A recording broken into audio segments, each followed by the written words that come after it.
telah mengalami peristiwa yang luar biasa aneh kalau saya sebut ya.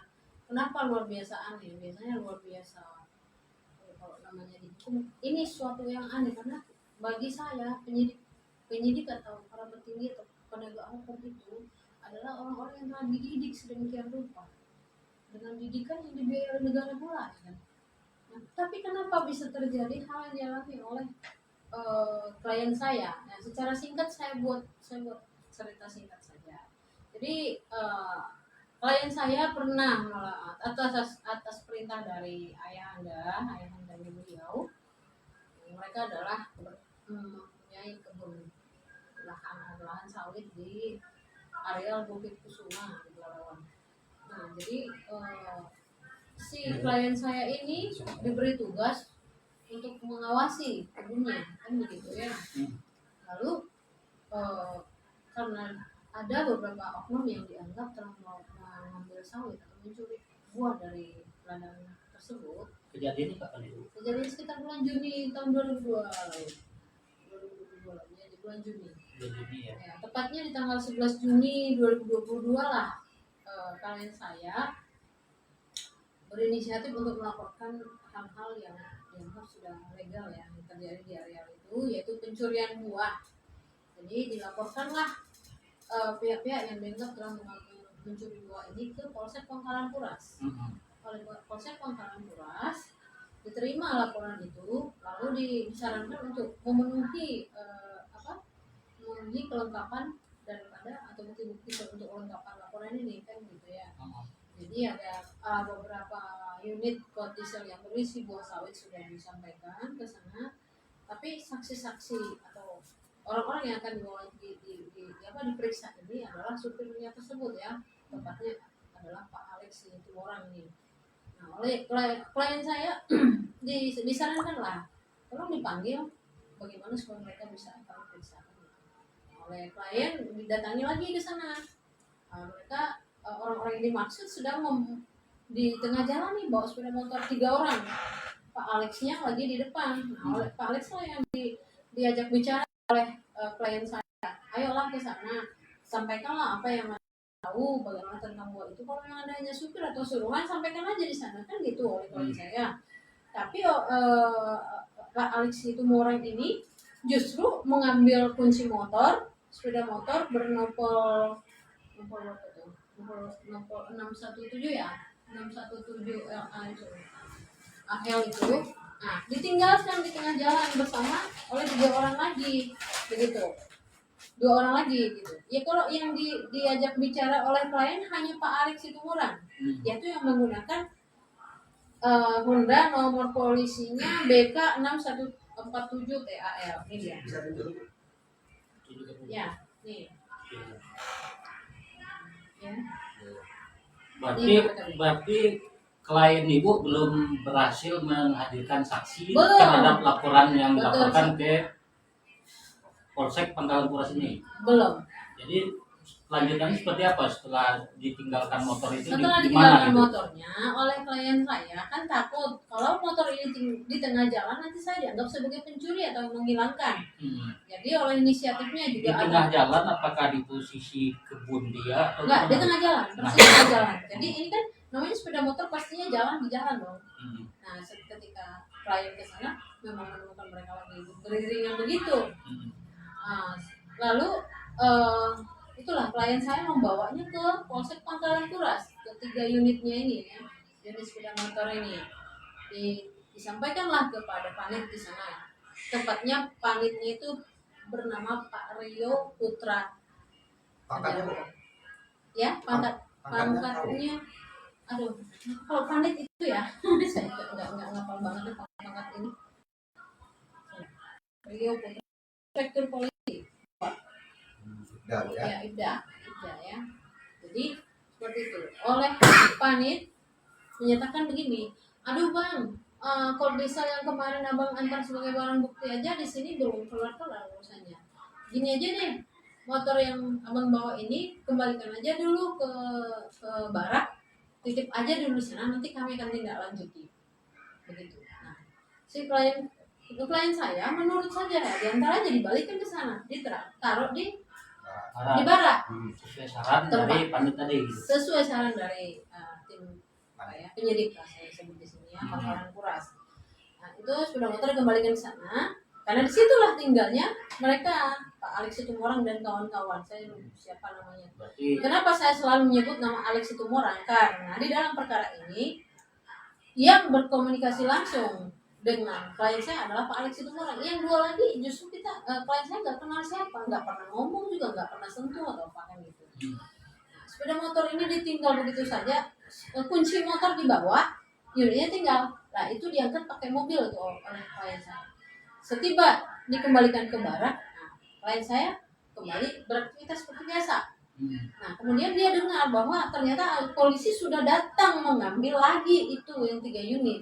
berapa hari kemudian itu? Seminggu kemudian klien saya menyatakan udah diambil. Nah pikiran oleh klien saya bahwa itu akan diproses seturut laporannya. Artinya dia minta permisi nggak ngambil main atau Oh tidak ada. Tanpa sepengetahuan Tanpa sepengetahuan oleh klien saya tidak ada. Kami ambil lagi untuk barang bukti, tidak ada. ketika itu klien ibu di mana gitu? Klien saya kan dia di Bukit Kusuma, ya tetap di sana, tapi kan kadang-kadang seringan juga di sini. Yang jelas tanpa Karena anaknya sepengetahuan ada di dia sini, ya. tanpa sepengetahuannya. Jadi anggapan klien ibu justru dibawa itu untuk memproses laporan dia. Iya. jadi, Tadinya miranya begitu. hasilnya gimana? Banyak Nah, faktanya. Yang menjadi kita nyadarin begini.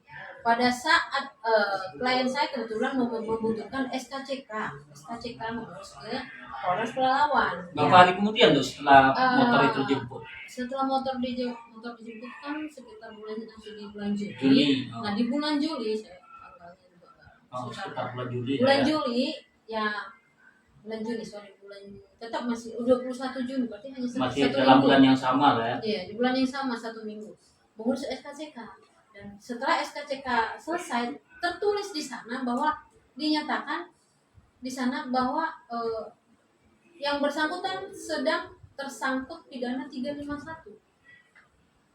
itu diberitahu apa Iya. bukan?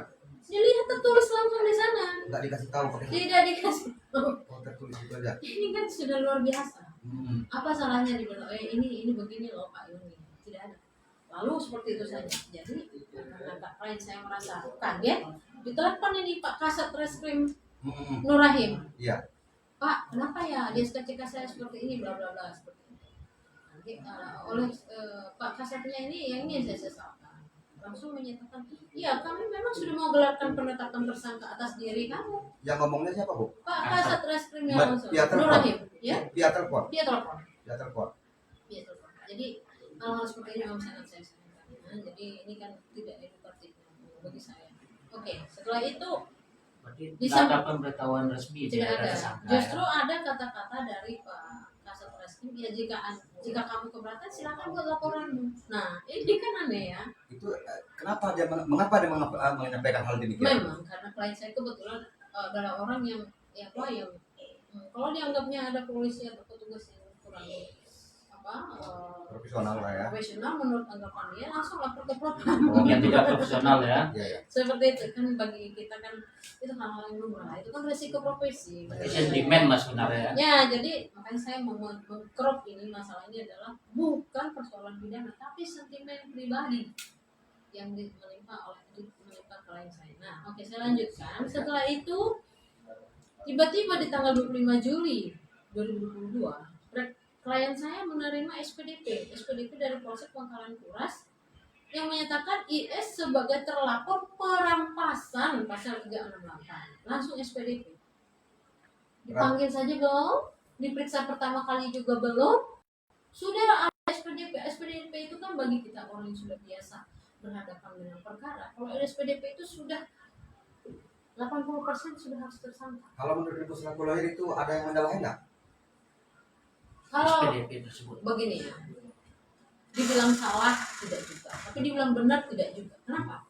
Kita harus melihat apa sih yang biasanya dilakukan oleh aparat hukum dalam memproses sebuah perbuatan pidana. Sebelum ke SPDP, kalau itu normal saja, ya normal, itu harus ada pemanggilan dulu, bahkan klarifikasi dulu ya. Keterangan ya. Jangan tiba-tiba kalau SPDP itu udah masuk sidik Pak. Jadi lidik sudah lewat. Proses lidik sama sekali sudah tidak pernah diketahui oleh Klien ibu. terlapor. Ya, klien saya. Terlewatkan satu proses yang biasanya lidik ini bisa sampai 3 bulan, 120 hari kan. Masa itu klien saya tidak tahu kan begitu ya. Itu maksimumnya loh harinya. Kalau yang saya lihat ini nggak sampai hanya 1 bulan saja. Misalnya kalau kita berasumsi ya dilaporkan dia perampasan itu di tanggal 21 Juni itu 21 Juni ke 25 Juli itu hanya 1 bulan saja udah naik lidik tanpa diketahui oleh klien saya. Nah, ini hal yang saya anggap tidak biasa.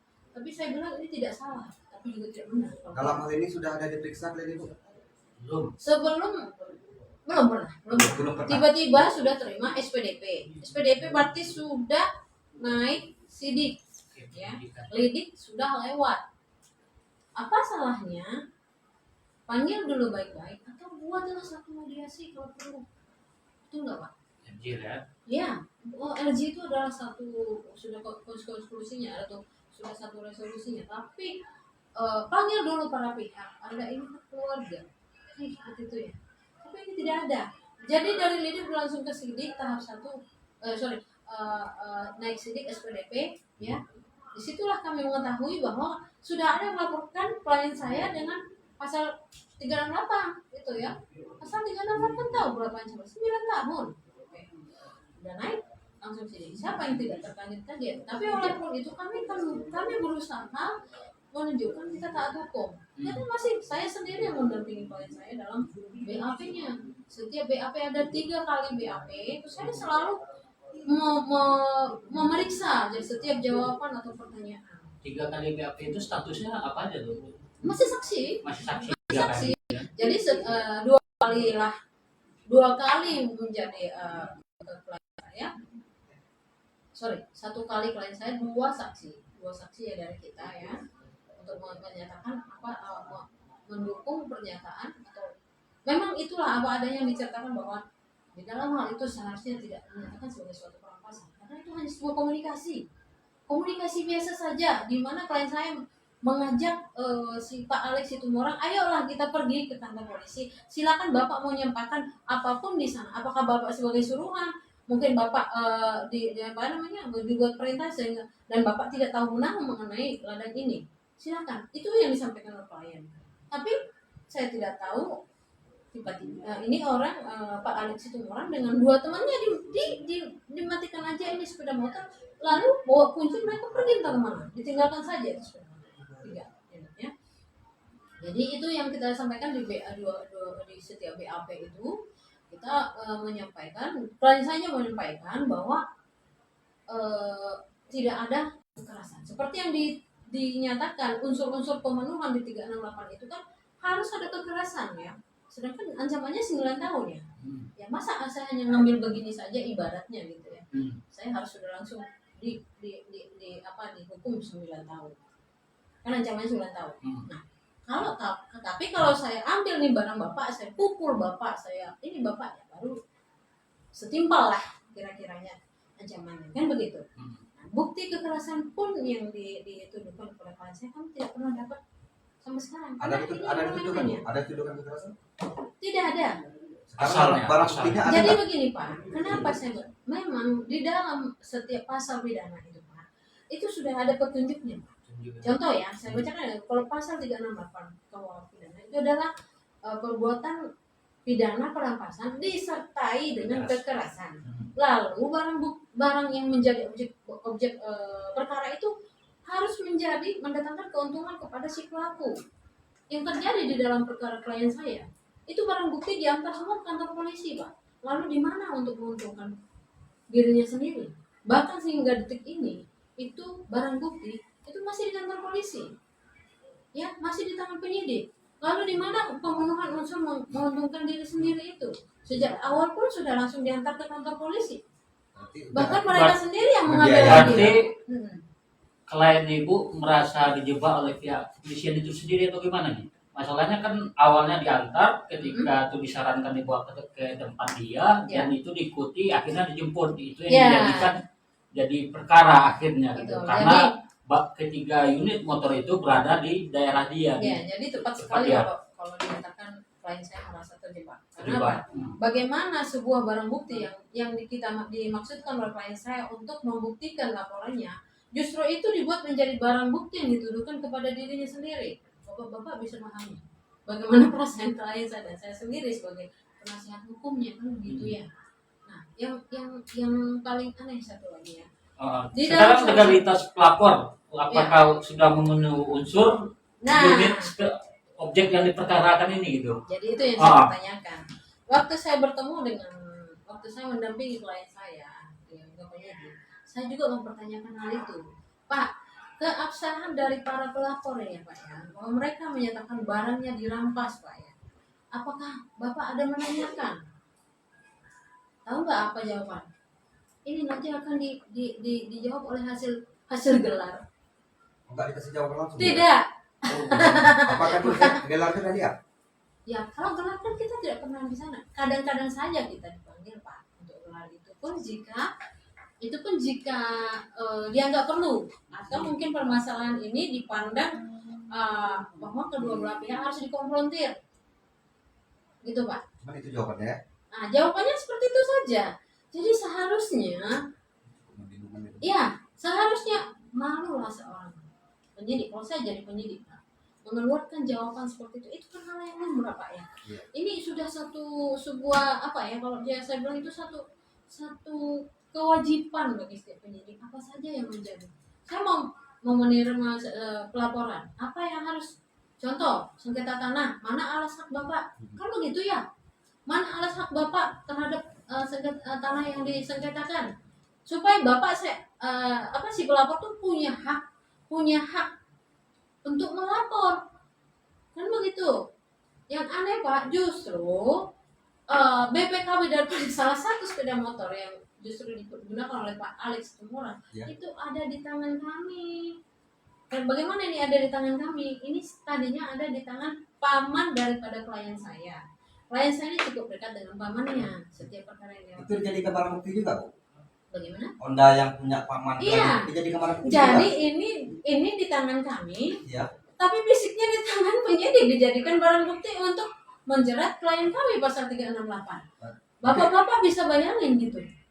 Berarti yang malah Berarti dia dituduh merampas barang dia sendiri. Iya, salah satu unit itu gitu.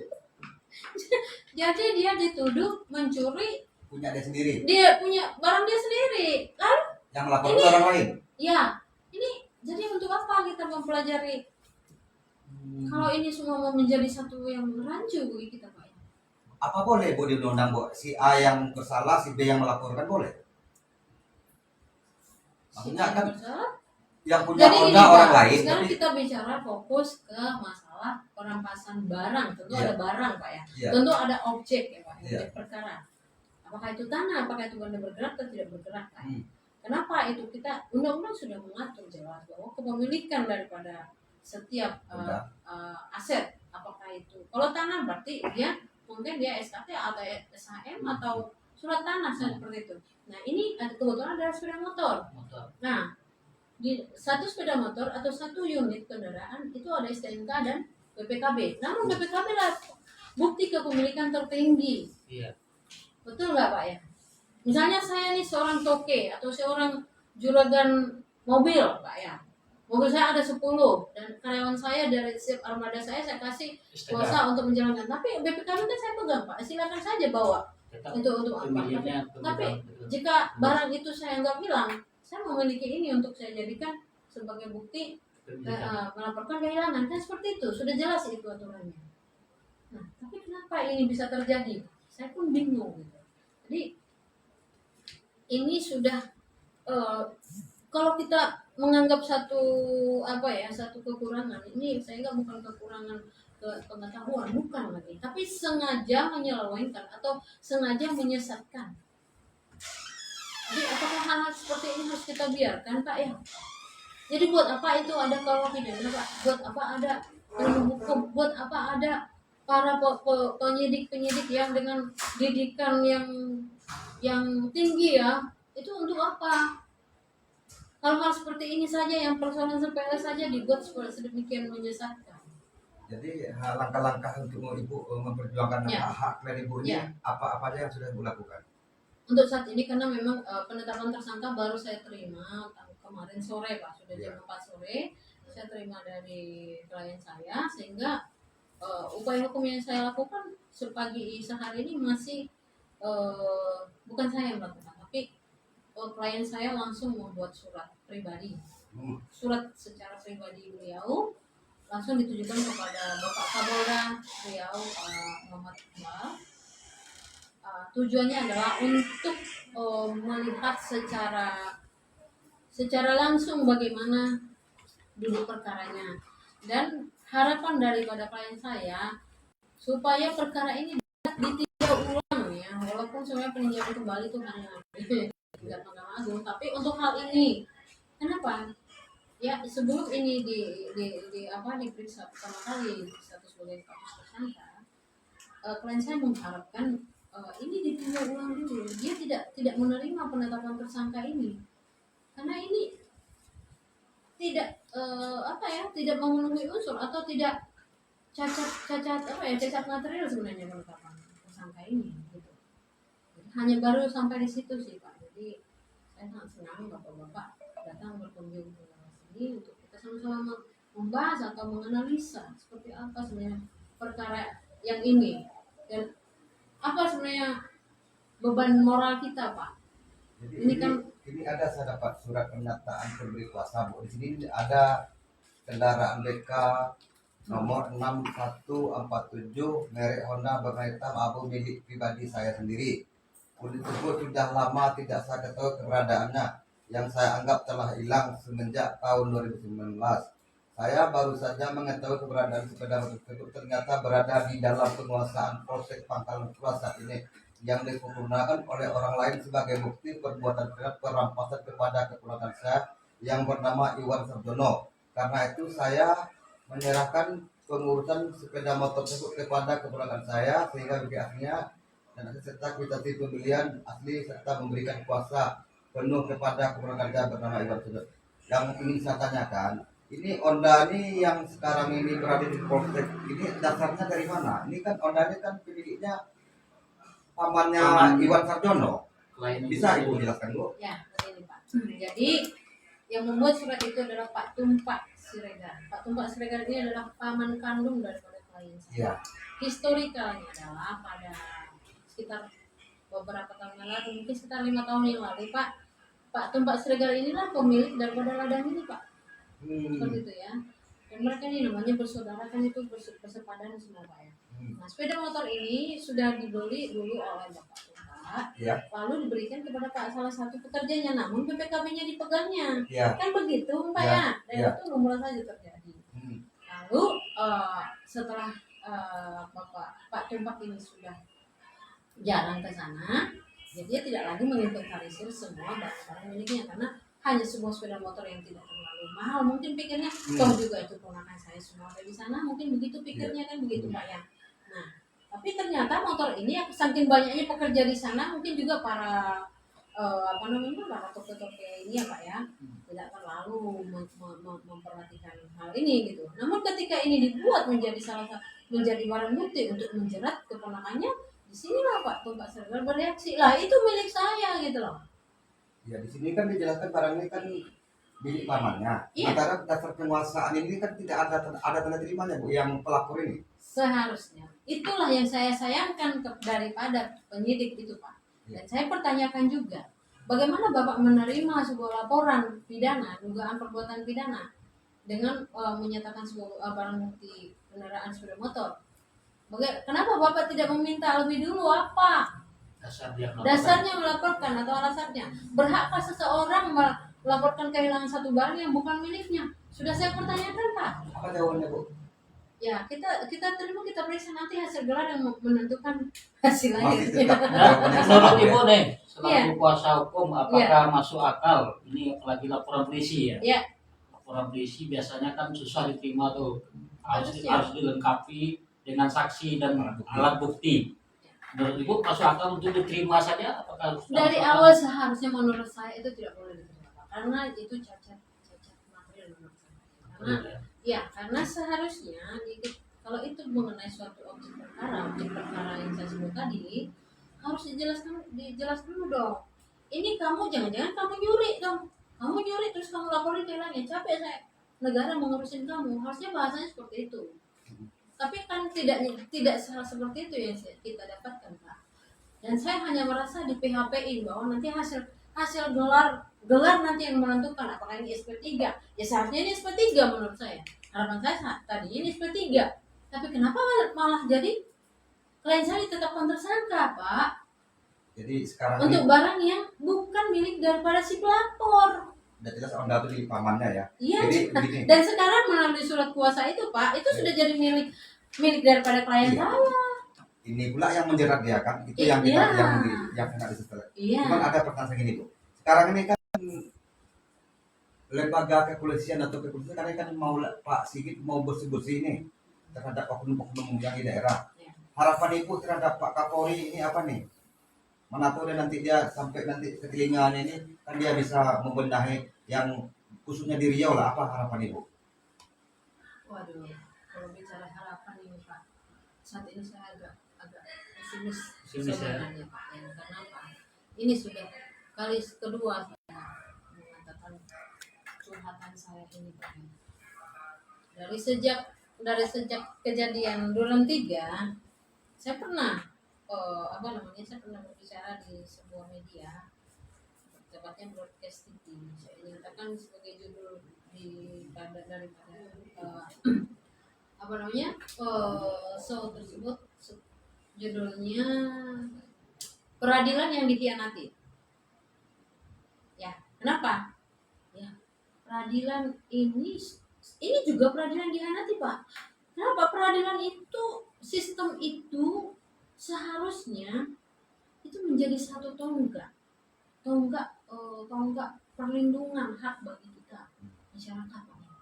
Tapi itu dikhianati. Ketika itu dikhianati, apakah bisa menjalankan fungsinya seperti yang kita harapkan? Tidak lagi, Pak. Lalu Bapak sekarang menanyakan apa harapan saya? Ya karena kan Pak Sigit sekarang ini di media sosial, di TikTok, dia kan bersih-bersih untuk membenahi agar pihak kepolisian berbenah ke arah yang baik. Itu yang banyak keluar muncul dari dia. Jadi saya menggunakan harapan Ibu mana tuh sampai ke telinga Pak Sigit, Pak Kapolri, itu yang saya harapkan. Kalau saya menjawab ini Pak justru yang kita lakukan saat ini, yang saya lakukan saat ini adalah untuk membantu Pak Listio Sigit untuk mewujudkan harapan itu. Saya harus saya harus menyampaikan kepada Pak Listio Sigit, ini loh Pak, anggota Bapak ini seperti ini loh Pak, khususnya Polda Riau, Polres Pelalawan dan Pangkalan Kuras, Pak. Mereka masih jauh daripada harapan Bapak. Jadi Bapak harus lebih bekerja keras. Kami akan bantu Bapak dengan cara seperti ini. Tapi tolong dengarkan jeritan kami di setiap media. Jangan Bapak skip. Bapak harus jauh lebih aktif. Gunakanlah semua instrumen atau lembaga-lembaga atau departemen yang Bapak bentuk, yang Bapak kuasai. Sampaikan pesan-pesan Bapak. Mohon maaf Bu pengacara izin. Apa itu nggak khawatir nanti ada intimidasi dari oknum yang lainnya terhadap lain ini yang bukan oknum yang maksudnya itu yang diduga terlibat mengkriminalisasi. Iya, apa itu nggak khawatir. Zaman sekarang ini Pak, soalnya kita tidak perlu khawatir lagi. Zaman transparansi begini, ya apa sih yang tidak bisa lagi di blow up saat ini Pak?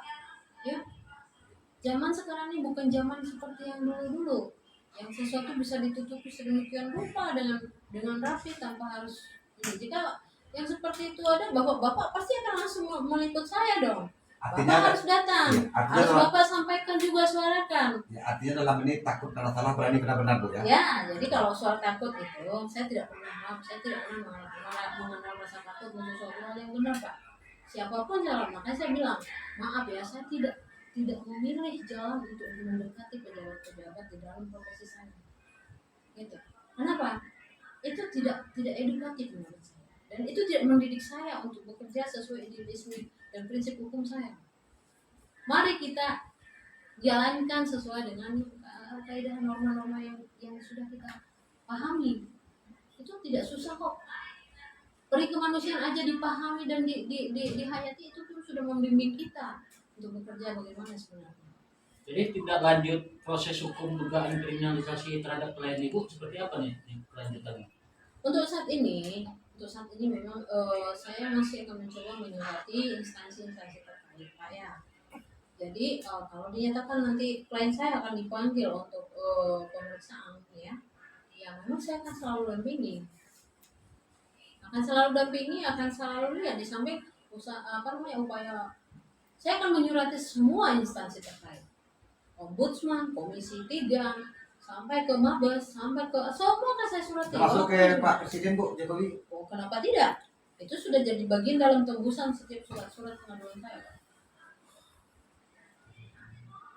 Berarti apalagi ini ancamannya luar biasa gitu. Iya, sampai ini 9 tahun. Ada kemungkinan klien ibu ditahan, apalagi di atas 5 tahun. Jadi ini sesuatu yang ditahan. sudah disetting. Ini adalah perkara pesanan Pak. Ya. Pesanan. Kenapa dipilih pasal-pasal tertentu? Karena ada suatu ketentuan supaya langsung si yang dipesan untuk dikriminalisasi ini untuk segera ditahan Pak. Kan ini udah keterlaluan, lebih-lebih dan kerjaan penjajah menurut saya Pak. Jadi dalam saat ini keadaan klien ibu ini apa nyaman beraktivitas atau dengan begini, klien saya seorang pendeta Pak ya. Ya. Jadi beliau tuh memang dari yang saya semenjak saya kenal beliau, dia sudah sering mengalami hal-hal yang kekerasan mental. Yang untuk saya jelas-jelas beliau sedang down pasti itu. Pasti ya, siapa yang tidak down, tapi ya di dalam setiap orang kan punya pengharapan dan keimanan masing-masing. Kalau saya tidak bisa terlalu mengapa sampai ke sana, karena saya punya tugas yang jauh lebih berat ya. Saya harus memperjuangkan ini supaya ya ini kan lari dari rel nih sekarang Pak. Supaya ini tetap di relnya lagi, di bagaimana caranya kan. Tapi ibu masih percaya apa nih? Sekarang kan ada no viral no justice gitu. Apakah ibu masih apa? Kenapa tidak? Itu sekarang yang jadi trending. Jadi saya juga bilang masih berlaku lah ya. Iya, Mas, bukan perjalanan itu akan justru akan membantu Pak Listio Sigit membenahi institusi Polri. Sambo, maaf ya, 2 dan 3 bisa terbongkar itu jasanya media Pak. Karena viral dulu ya. Betul. No viral no justice. Iya. For justice must be viral. Must be viral ya. Oke, selamat sore. Demikianlah wawancara kita dengan Ibu Juliana Panggosi terkait dugaan kriminalisasi yang terhadap kliennya Pak Iwan Susarjono. Selamat sore.